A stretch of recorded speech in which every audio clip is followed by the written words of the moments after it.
La communion céleste se reflète dans le corps. Et ceci nous conduit de nouveau à la lettre aux Éphésiens.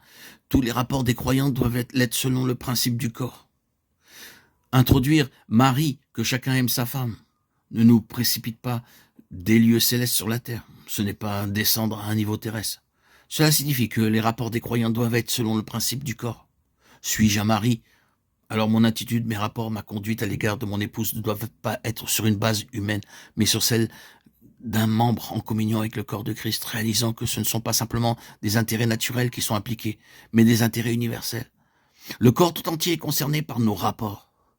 Vous savez bien que cela est vrai. Si les maris et les époux sont spirituellement séparés en tant qu'enfants de Dieu, il y a en cela quelque chose qui cause un grand tort au témoignage du Seigneur et au Seigneur lui-même, et qui est utilisé par l'ennemi pour devenir un grand facteur spirituel adverse sur cette situation domestique locale et au-delà d'elle. On enregistrera quelque chose de nuisible dans le domaine spirituel. Il en est ainsi dans tous les autres rapports, de domestique à maître, de servante à maîtresse. Il ne s'agit pas simplement d'être de bons chrétiens qui, en tant que tels, font leur service sur la terre du mieux possible pour gagner leur salaire, de considérer cela comme s'il était question d'une chose terrestre, mais de respecter ce maître ou cette maîtresse comme des membres de Christ. Il ne s'agit pas de les considérer uniquement comme des hommes et des femmes, mais de reconnaître que lié à notre service envers eux se trouve toute l'universalité du corps de Christ. Paul inclut le principe du corps tout entier dans les rapports du maître et du domestique, de la maîtresse et de la servante. Je pense que cela est très significatif. Vous avez des croyants qui sont impliqués dans ces rapports de maître et de maîtresse, de serviteur et de servante, et vous voyez une certaine tension entre eux. Bien-aimés, cela va bien au-delà du simple lieu où cela se passe. Cela atteint et affecte les intérêts du Seigneur de manière beaucoup plus vaste.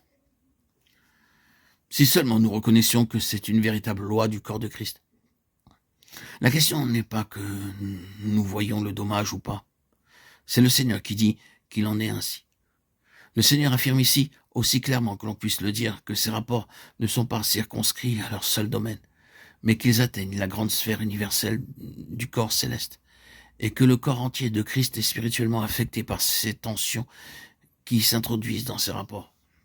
Vous voyez, ce qui est visé, le but que nous devons poursuivre dans nos rapports pour les garder à un niveau élevé.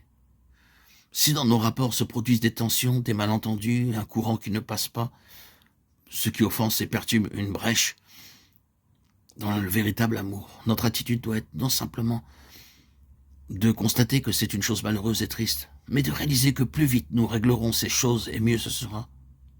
Ce doit être notre attitude, car ces choses sont introduites par des intelligences spirituelles agissant contre la gloire de Christ et travaillant contre la tête.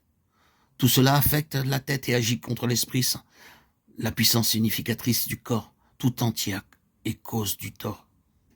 Puisque nous sommes si minutieusement liés à tous les membres par l'Esprit Saint, ce qui se fait touche Christ d'une manière ou d'une autre, bien au-delà de la conscience que nous pouvons en avoir, et touche l'Esprit Saint, et donc tous les autres membres. C'est ce que cela produit. C'est la révélation de la nature du corps. Voyez pourquoi nous devrions veiller sur ces relations et les élever hors du niveau terrestre. Je pense que nous devons réfléchir à cela.